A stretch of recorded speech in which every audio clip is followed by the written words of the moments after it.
You ever have one of those moments where just saw somebody set you up to fail? Like they're waiting, almost rooting, for you to trip, so they can say, "See?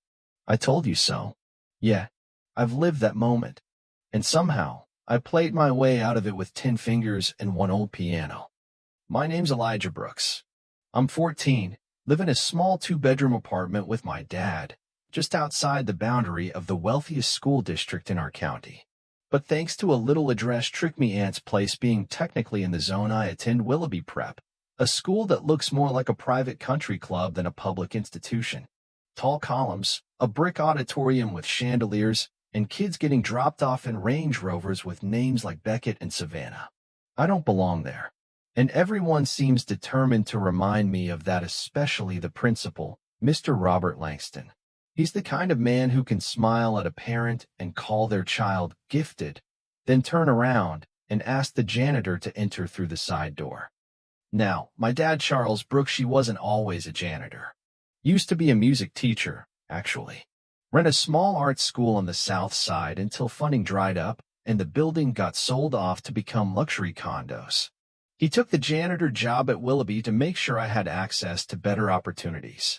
Wears the uniform, pushes the cart, scrubs the floors like he doesn't have a bachelor's degree in music theory and a resume full of students who made it to state competitions. We don't talk about that chapter of his life much.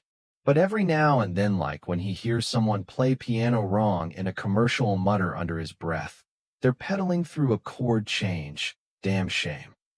The kids at Willoughby mostly ignore me. That is, unless they need someone to move so their crew can sit together at lunch. Or they're looking to laugh about the janitor's boy, wearing the same shoes 3 years in a row.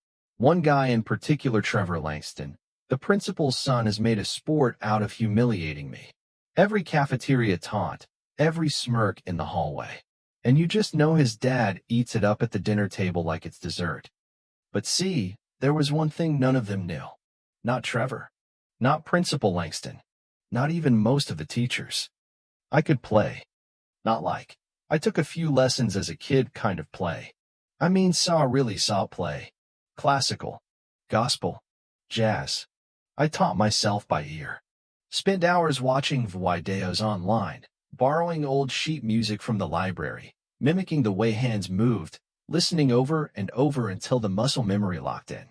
And every night, while my dad cleaned the admin wing, I'd sneak into the music room. Door was always just barely left open and play that old Baldwin piano till my fingers ached and my heart felt lighter.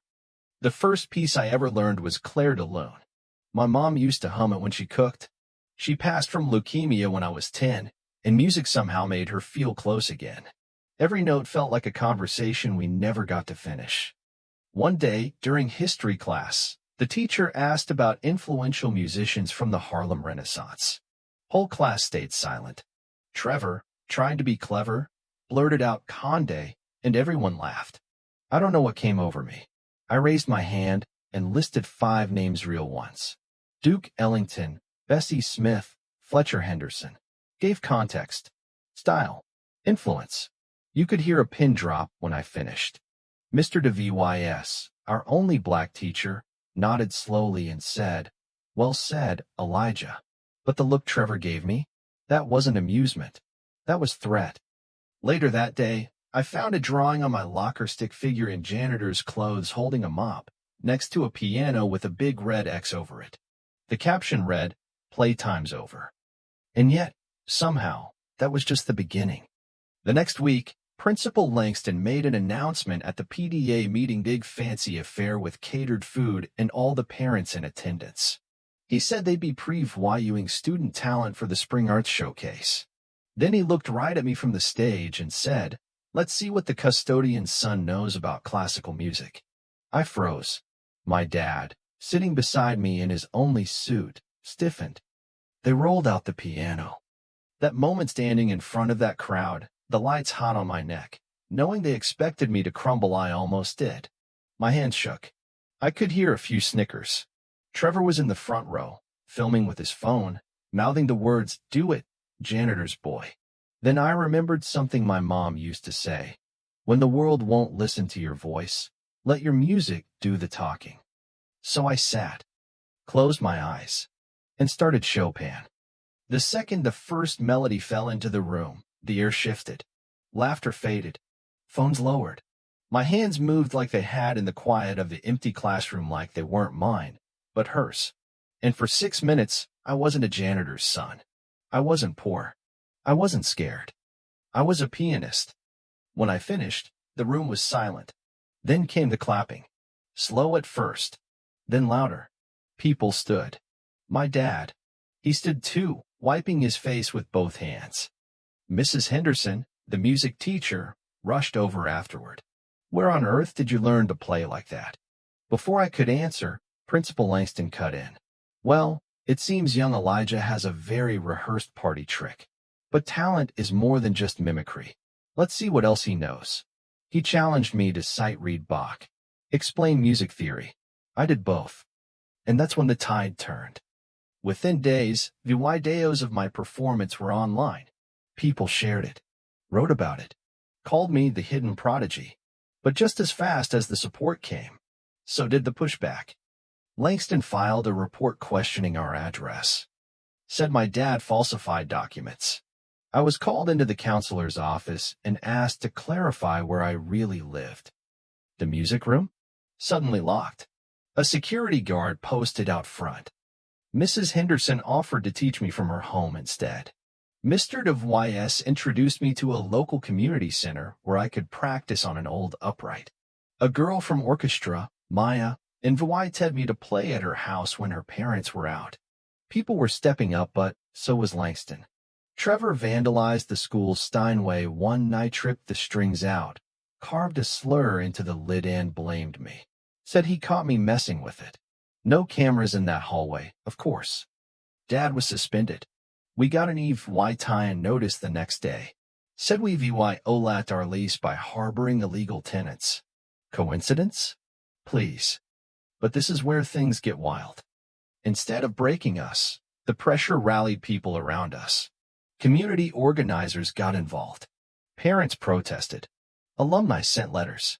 Reporters started asking questions. Mrs. Henderson helped organize a second spring showcase, this one at the community center. Local musicians, students from other schools, even Maya and her parents joined in. And I was asked to headline with an original piece. I called it Unclaimed because for the longest time, I felt like no one claimed me. Not the school, not the district, not even the piano, really. But that night, the stage belonged to me. I walked out, saw the rows of folding chairs, the people standing against the back wall, and for the first time, I wasn't nervous. I played like my whole life had been building to that moment. And when the final note hit, and the room stood again, and I looked up to see my dad restored, proud, I knew something had changed. Not just for me.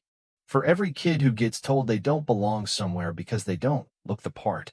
The school board dropped the charges. The principal resigned a month later.